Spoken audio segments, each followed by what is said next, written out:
What is going on YouTube? Derb here, and I'm coming at you with a little bit different video than normal. This is more about the RVing side of my life versus the welding side of my life. So we're going to be talking about today some of the hard lessons that we have learned when it comes to full-time RVing, and some of the hard lessons we learned, some of the good lessons we learned, etc., and so on. So it'll be some of the great things we've learned, and hopefully we can pass some of these tips on to you guys. So here we go.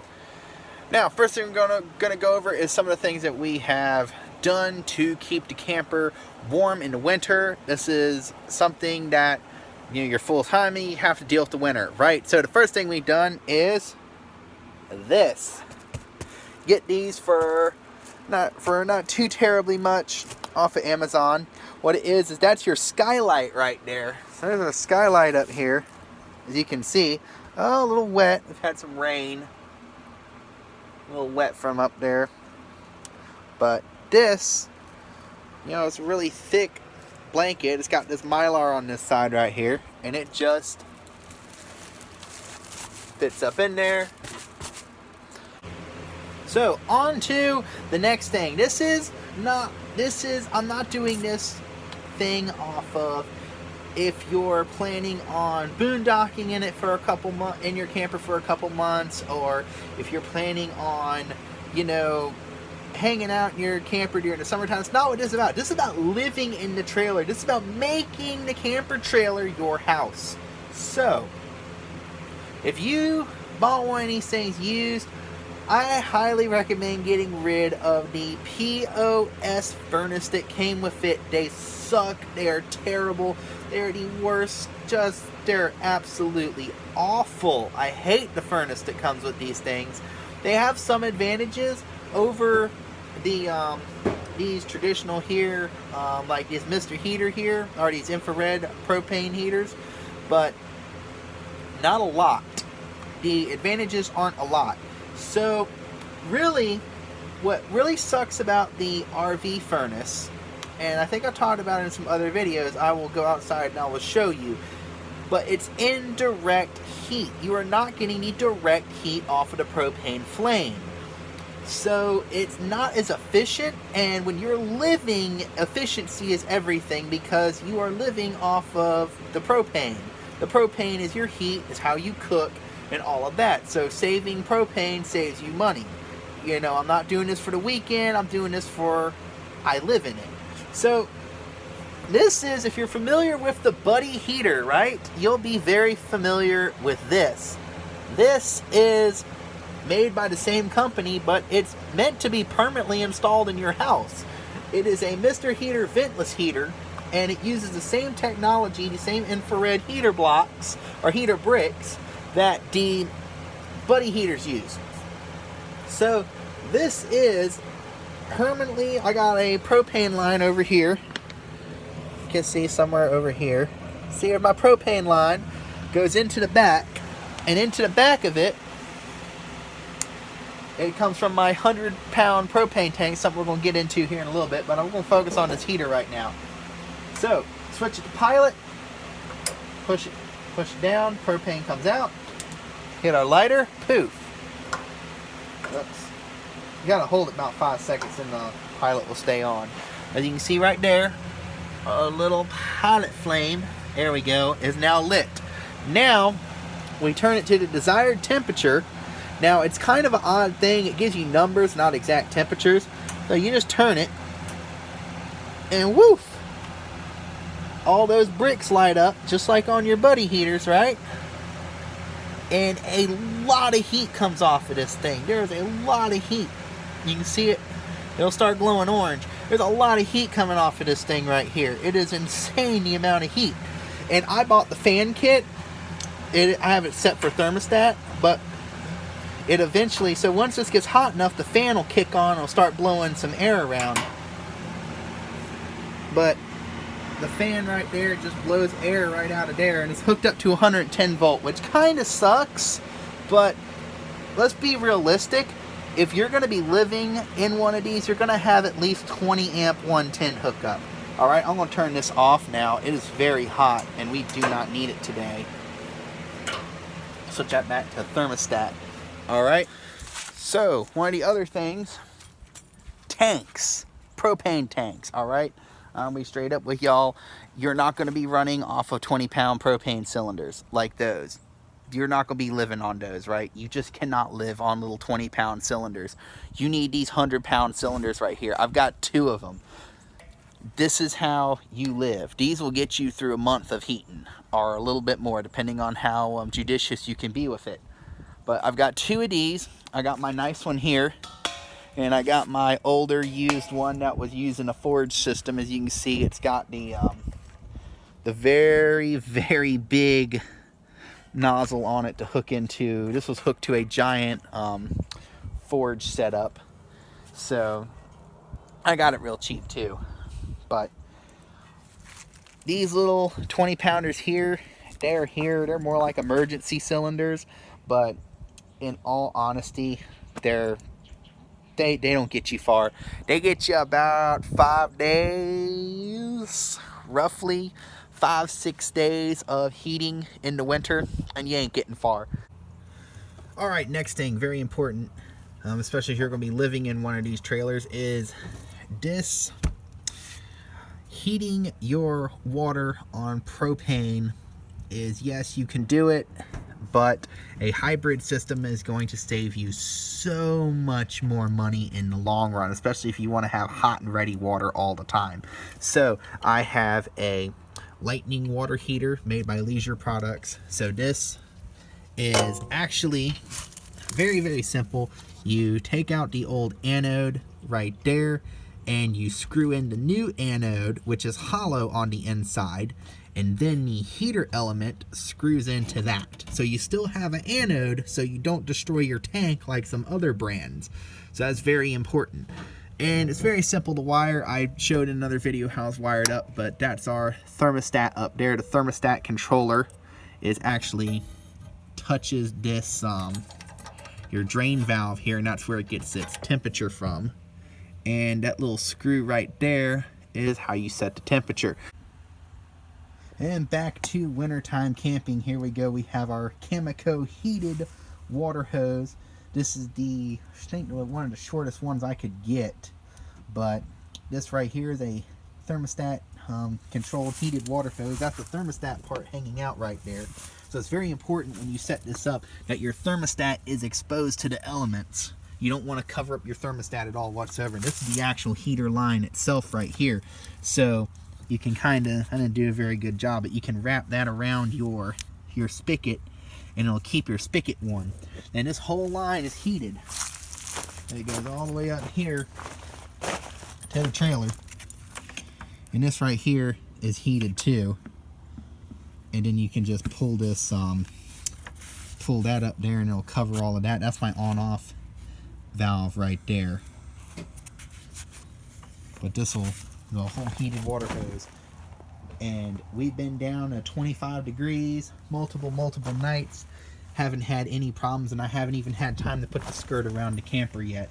So the heated water hose is doing good, and we haven't had any problems with the water lines. Now this camper is not like most campers. This camper is an Arctic package camper, so none of the water lines are directly exposed. All your water lines are in between that crawl space. So there's an actual I call it a crawl space. That's not what it is. There's a space between here and the floor. Some campers I've seen, a lot of campers I've seen, everything is exposed. All your water lines are exposed and everything like that.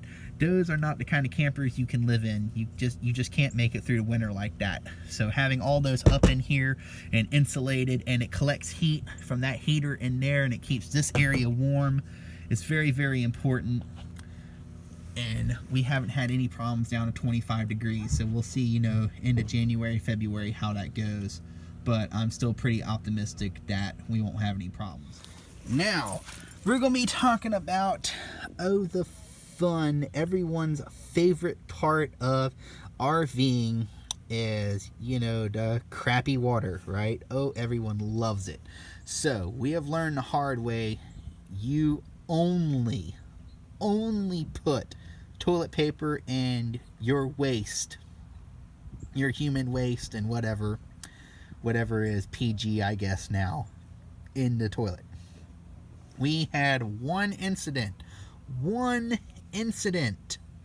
where paper towels made it into that tank, and I didn't think it'd be a problem. I was like, okay, whatever. Ran out of toilet paper, and paper towels were absent-mindedly used in place of toilet paper, and they absent-mindedly made it into the black tank and caused a huge clog. So what I tried to use snakes, I tried to use lines and all sorts of stuff. So eventually I came up with the genius idea. This is how you get a clog out of here, all right? Unhook your hose. Like, if you have this setup, if you don't have one of these elbows with the flusher, you need to get one. It's just plain and simple, you need one. It's a RV need, okay?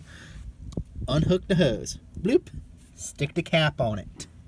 Then open your sewage water tank. And then turn on the water hose going in there. That will cause the water to fill up and go into and pressurize your dump line and push the clog back out into the black tank, where it can then be broke down by the chemicals. Okay? Now, how you reconnect everything is once you have water rushing, you have clean water coming up, rushing into your black tank, right? You will close the valve, shut off your water hose, unhook this. It is okay to let that water drain onto the ground, because at that point all the water going up there is clean, has pushed all the crappy water into the tank. So all this water dropping out is clean. I wouldn't drink it, but it's clean at this point. It's very clean. It's all clear, no crappy stuff coming out. And so then reconnect your hose, pull the tank, and in our case it pushed the clog back into the black tank, where it broke down enough to where when I pulled this, the clog actually made its way out and got stuck right there where the Stinky Slinky has been stepped on a couple times. So it actually, that was the only way it worked. And I did everything. I used all sorts of chemicals and stuff, and it was clogged for a couple of days, and I used all sorts of chemicals, but that was how you get it undone. So that's how you fix a clog like that when everything else fails. I did boiling water. I did the boiling water trick. I did the Drano. I did dumping all of the TST toilet paper breaker downer chemical in there. I did the hooking a shop vac on reverse to the vent port on the roof trick. I did it all, and this is what worked. This is what actually busted it and got it flowing. So now we're talking about sewer stuff. I'm gonna pull out. We use TST. This stuff is the cheapest. It's just, the cheapest, and it works, right?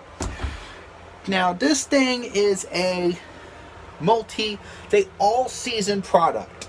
This is not just for the summertime to keep smells down. We have multiple reasons why that clog happened. Reason number one was paper towels made it into the black tank. Detrimental. Paper towels don't break down like your RV safe toilet paper does. If you are living in a RV, you need to be sure you're using RV safe toilet paper or something that breaks down. I've seen videos of people using Scott's 1000 and the cheapest Walmart brand toilet paper that actually breaks down in the water. Cool for you guys. I'm actually probably going to start looking into that and conduct my own testing. But I've conducted my own testing of the Scott's RV safe toilet paper here, and I haven't really had that many of a problems with it. It seems like it breaks down like it's supposed to, but the test from the El Cheapo brand paper towels, these do not break down. These will make a clog, okay? So, the reason you use your TST in the summer and the winter. In the summer is to keep the smell down. In the summertime, the heat allows these microbials and bacteria and stuff to form and reproduce and break everything down. And this helps in that process. So that's cool, right? In the winter, there is no smell because there's no microbials being built. So I thought over the winter, oh, I don't need to use this stuff because it doesn't stink in there. So I just won't use it and save it for summertime. Wrong.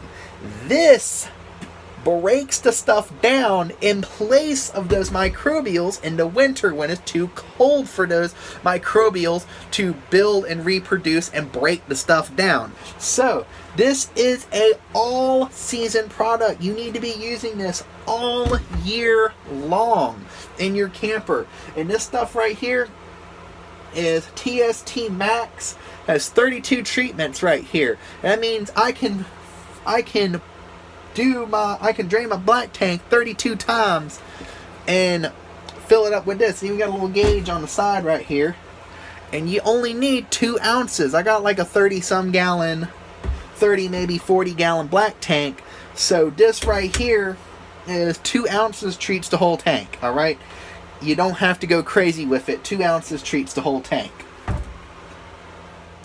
So now, ladies and gentlemen, it is science time with Herb. A part of the show where Derb tries to be sciencey. So, paper towel. Stick it in there. Oh, look at this. Oh my goodness. It's still one piece. As I screw around with it here and do this, look. It's still one big piece. Look at that. And I'm using cold water because, you know, it's that time of the year. The water's going to be cold. It's not going to be warm. Look at that. I mean, it's still one piece. I mean, I could squeeze this thing out and reuse it as a towel. That's what they're meant for, guys. They're not meant to break down. Now, RV toilet paper. Oh my, look at that. Wait, what?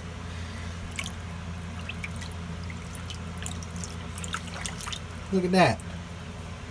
It's already broken into a bunch of tiny pieces. And this is cold water. This is almost ice cold water in here, y'all. Almost ice cold. Look at that. That is incredible right there. So yeah, just do not, under any circumstances, flush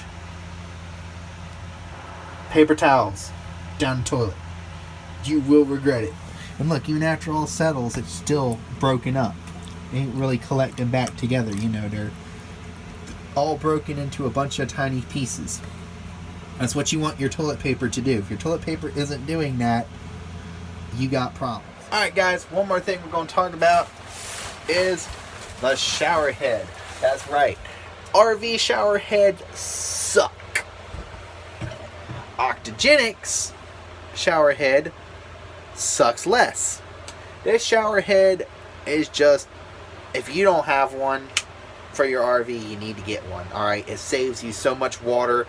It actually, you know, when you're in there and you're trying to use that little trickly faucet, you're just trying to get that soap off, it's just not getting out of your hair or anything like that. This actually, for whatever sciencey reason, has one little jet up in there, and because that one little jet, it creates enough pressure you can get the soap off of you.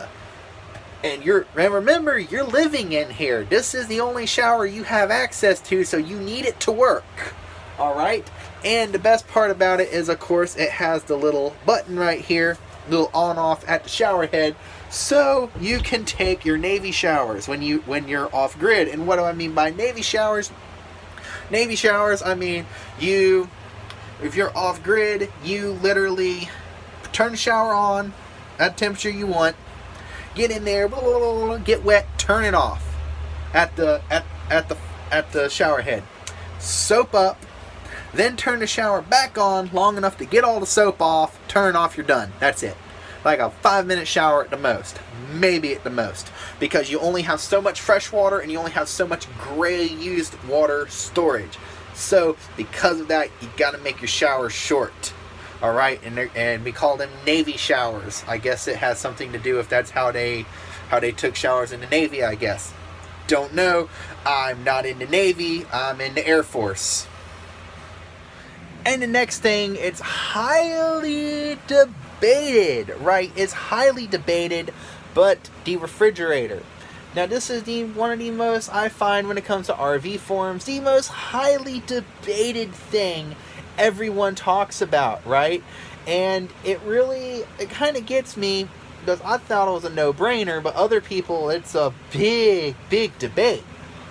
Whether to use an RV refrigerator or knock that area out for a real residential fridge, right? Me and my wife, it was a no-brainer. Look at how much space is in this thing. There are no RV refrigerators with this much room. Oh, okay, I'm sure there is, but it's ridiculous. I mean, look at all this space. My old RV refrigerator, I couldn't even put a full-size pizza in. What? And the other point I want to make is if you're living in it, you're probably going to have 20 amp 110 power of some kind if you're living. Like, I'm talking, you have a place, you're keeping it, you're living in it. Not boondocking, living in it. And the thing is, I will be setting up this trailer for boondocking, but I'm going to actually be using a power inverter for the refrigerator, and I'm going to have a set of batteries and solar panels on the roof. People say, oh, you can't do that. There's a whole bunch of science behind it. Yeah. I've seen all sides. I'm doing it my way. It's just how it's going to have to be, okay? I got a plan. Don't worry. And some of the more experienced RVers may have pointed out the fact that the old RV style furnace that normally went here under a little Christmas tree, how cute is that, would actually heat the underside of the camper through a duct that would heat all your water lines and stuff. Well, I came up with a solution to that. Get our shoebox out of here, get down to where it used to be. I got a little cheap $5 heater from Walmart, stuck it down in here. It now draws air through here, draws air, cold air in there, heats it, blows it through, and that air makes it all the way back to the exit in the bedroom. And excuse me, I can reach my hand down there, and that silver right above my finger, that's the duct. That duct actually gets warm, and it keeps my water lines from freezing. So, thank you guys for watching this video. I know it's not much about welding, but it is definitely, a good video for those of you who are full-timing and are planning on living in an RV, full-timing, more like in one place. Like I said, it's more like you're full-timing in one place than you really are boondocking. That's why I buy 100-pound cylinders. If I was, boondocking around in places, I'd actually do two 30-pound cylinders up front, not 200-pound cylinders. But that's another story for another time, and eventually I'm going to be, like I said, eventually I'm going to be setting up this trailer for boondocking and taking places, but right now it's just pretty much staying in one place. So, thank you guys for watching. You like this video, please be sure to like and subscribe and check out my other videos on my channel, and you guys have a fantastic day.